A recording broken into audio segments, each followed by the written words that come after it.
Experimentation Day. Today I am working with hot glue. I am going to attempt to make a removable mermaid tail out of hot glue. Part of me totally thinks this isn't going to work, but you know what? We won't know until we try.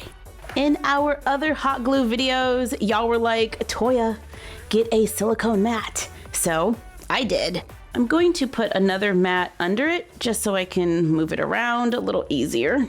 Let's take a doll and wrap a piece of paper around her legs. Then draw a line on both sides. So when we remove it, we have a little bit of a pattern. Might need to even that out a little. Cut it out to make a pattern. Place it on the silicone mat, and I'm just gonna trace around the outer edge with hot glue.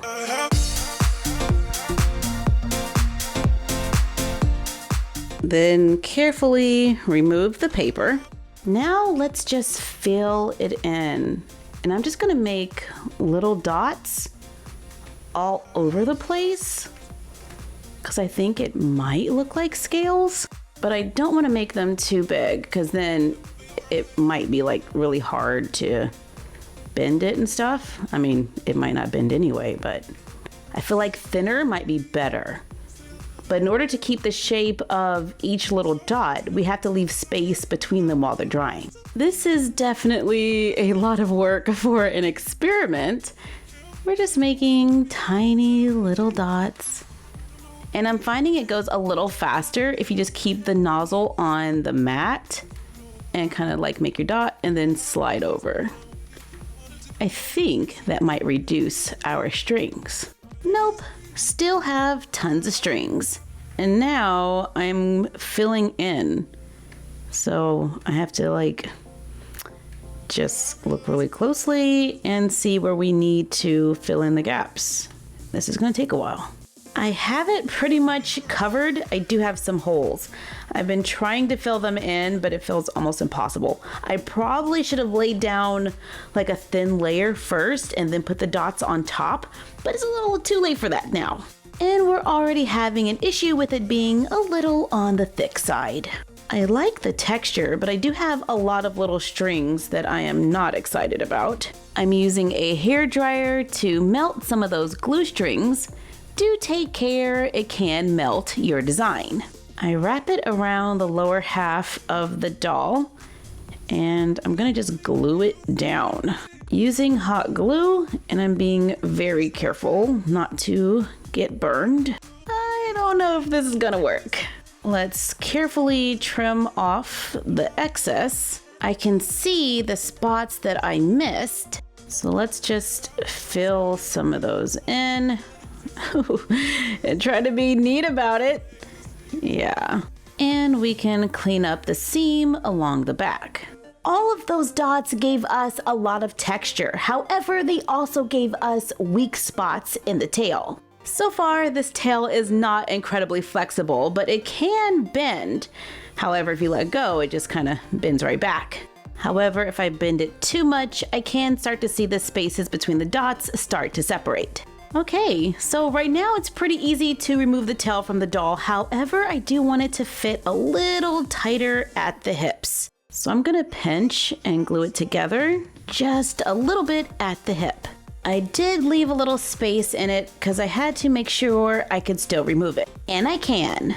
I made a matching top. I just drew it directly onto the doll's body. We're using a Barbie color reveal for demonstration purposes. I added the little glue dots to be consistent with the tail and made it like a bra with a little closure in the back. All right, now let's make some fins. Let's take a piece of paper and fold it in half and sketch out a tail. I drew a large fin and a couple smaller ones, and we're gonna place this underneath the silicone mat. Hopefully we'll be able to see it.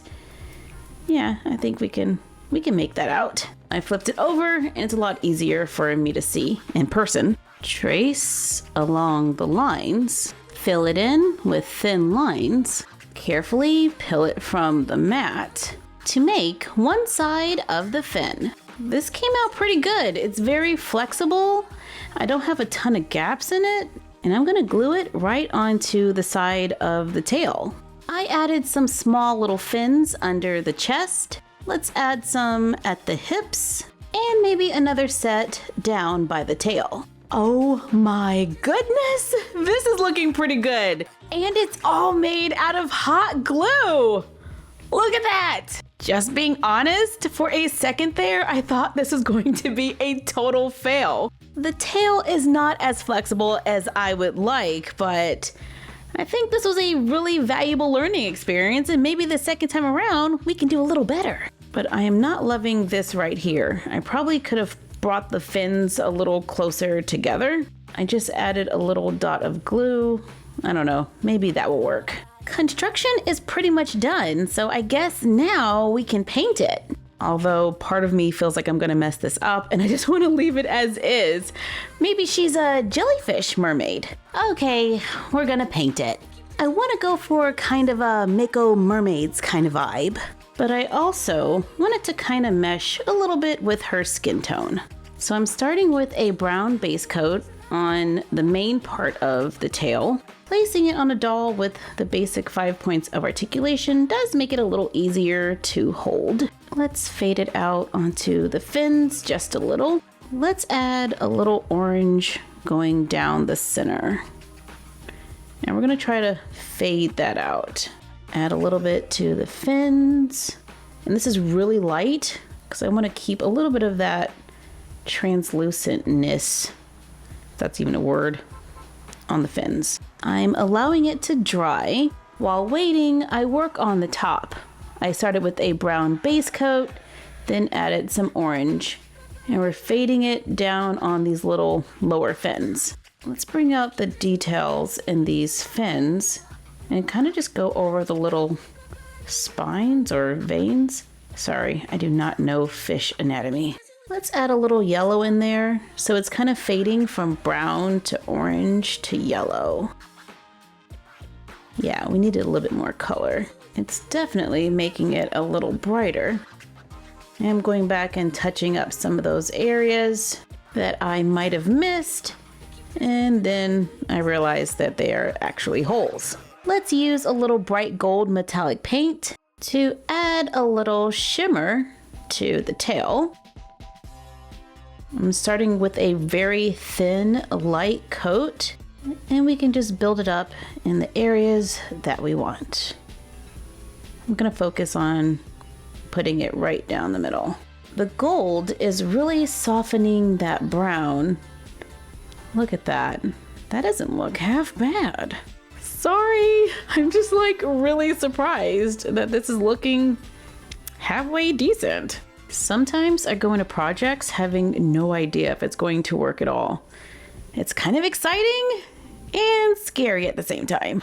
Let's not forget to work on the top so it matches and allow it to dry. To make a mermaid tail out of hot glue. I do wish it was a little more flexible, but for the most part, I'm happy. Let's put it on our doll, fasten the top in the back to transform our doll into a mermaid. This took me about 1 day to complete. I started it this morning and we are done. Doing all of the little dots is definitely what took the longest, and trying to fill in the gaps. The fins took no time at all, and a good combination could possibly be making a cloth tail and then hot glue fins. That way you can get a little more flexibility. But she can sit up and stuff, so not too bad. Thank you for joining us while we made a mermaid tail for our dolls out of hot glue. Like, comment, share, and subscribe. Don't forget to ring the bell and follow us on Instagram at MyFroggyStuff, the Frog Vlog, and Bella of MyFroggyStuff. And we will see you next time.